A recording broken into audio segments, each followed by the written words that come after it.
It never fails to amaze me to see what exactly people throw out, especially in Australia, and more specifically along the wealth-covered northern beaches. I'll often find myself searching around the council cleanup piles in my area to search for old technology which I could flip to make a bit of cash. In the past, I've found a fully functional late 2009 iMac 21.5-inch, various old Windows laptops, a completely functional $250 drone complete with a camera and a monitor on the controller, PC cases, and other bits and pieces. Recently, I was given this beast, an early 2009 Mac Pro that someone found in a throw-up pile. Now, just take one look at eBay and you'll see these things are going for hundreds of dollars. Now that it's in my possession, I thought I'd give my thoughts on it and continue the series. So, is an early 2009 Mac Pro worth it in 2020?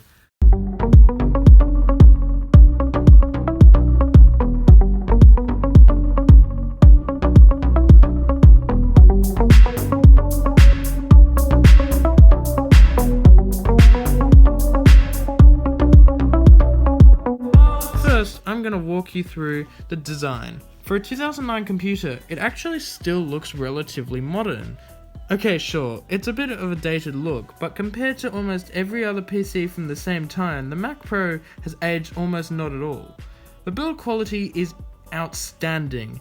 This is the most premium feeling computer I have ever actually experienced. On the front, you can see the almost cheese grater style design which wraps around the top and the bottom of the machine, smoothly transitioning into a smooth aluminium. It's a seriously well built computer. Taking a look at some of the exterior features, we have the power button on the front. Below that we have a 3.5mm headphone jack, 2 USB ports and possibly a FireWire ports. Above this selection of ports we have 2 optical drive slots, one of which is pre-installed with an optical drive. They are covered by these small flaps which open when the disk drive is opened. It's small details such as this which just make a computer like this feel so much nicer to use. It's just such a simple idea, but it completely benefits the aesthetics of the whole computer overall. Moving along to the rear, we have, I think it's a DVI output as well as a Thunderbolt 2 port. Below this, some more USB ports, FireWire ports, audio ports, and Ethernet ports. On the left we have a small latch which can pull to easily gain access to the internals of the machine. So, as soon as I first opened this computer, I was blown away. The attention to detail on the inside of this computer is ridiculous. Everything is designed to be easily swapped and accessed. It's almost as if this Apple isn't even similar to the one that's around today. You don't even really ever look at the inside, yet everything is so aesthetically pleasing. Along the top you have your optical drive bays and the power supply. Below this you have trays for 4 hard drives. I'm missing a tray as you can see, because I had the SSD installed. Below this you will find a fan and our graphics card. Below this is the processor and RAM. You can tell Apple really focused on making this computer as upgradable as possible.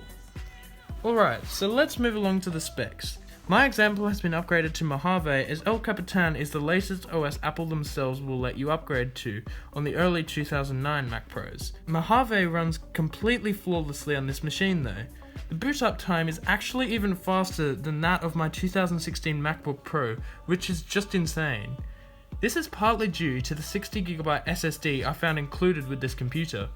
Anyway, it has a 2.66 GHz quad-core Intel Xeon processor, 8GB of 1066MHz DDR3 RAM, and an NVIDIA GeForce GT120 with 512MB of video memory. I also installed an airport card shortly after I received the computer as we don't have Ethernet and I needed to connect this computer to the internet. Let's move on to some application testing. I'll be putting this now 11-year-old computer up against my 4-year-old MacBook Pro to see if the Mac Pro is actually better at certain tasks. Let's kick things off with the startup time.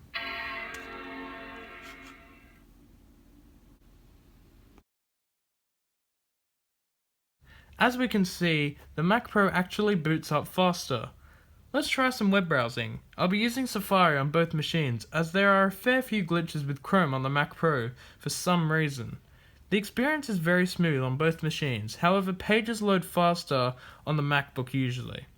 On YouTube, whilst playing some 60fps footage in 1080p, there is no frame lag at all on either machine. Okay, Now let's launch and run some applications. First, let's try Photoshop. Startup time is obviously faster in the MacBook. In terms of actually editing some raw photos in Camera Raw, it's actually not that bad on the Mac Pro.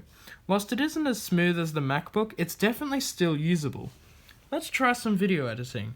First, I'll try iMovie, as that's far less intensive editing software than Premiere Pro. This actually causes some issues for the Mac Pro, as whenever I try to open a new project, the application will just crash. Anyway, that aside, let's just try Premiere Pro. Again, the MacBook starts the application a lot faster. Let's edit a small 2-minute video on both machines at 1080p 60fps. Now, whilst the experience is okay on the Mac Pro, it's a much smoother experience on the MacBook. Exporting times will be where the Mac Pro falls behind, I think. Let's export in H.264. As you can see, the MacBook is definitely much faster here. Okay, moving on from the application testing, let's try Minecraft on the Mac Pro. Let me stress to you that this machine was not designed for gaming, so in terms of performance, I'm expecting this computer to struggle. Minecraft actually runs really smoothly on this computer. With the Optifine mod installed, we were able to get about a solid 60 FPS the whole time, with the render distance set on 13 chunks and the frame rate set on VSync, which is 60 FPS. I forgot to mention that Mac Pro also comes with an inbuilt speaker. It's not very loud or all that great, but it's a speaker nonetheless, which means I'll have to test it.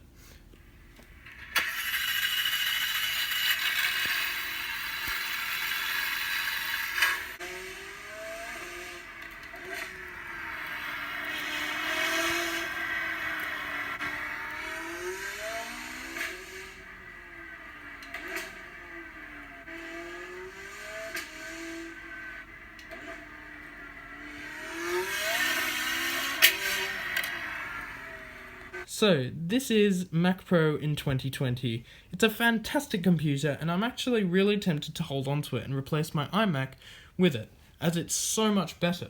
The real question is, would I recommend it to you in 2020? Well, like always, it's dependent on how much you purchase it for. In my case, it was definitely worth it, as I received it for free. Chances are that you'll have to go out and buy one yourself though. I wouldn't spend more than $400 on one, honestly, as that's approaching low-end modern PC territory. If you can find one for a good deal, by all means go for it. You will not be disappointed at all, especially with the aesthetics. Anyway, that's pretty much my review of the early 2009 Mac Pro in 2020.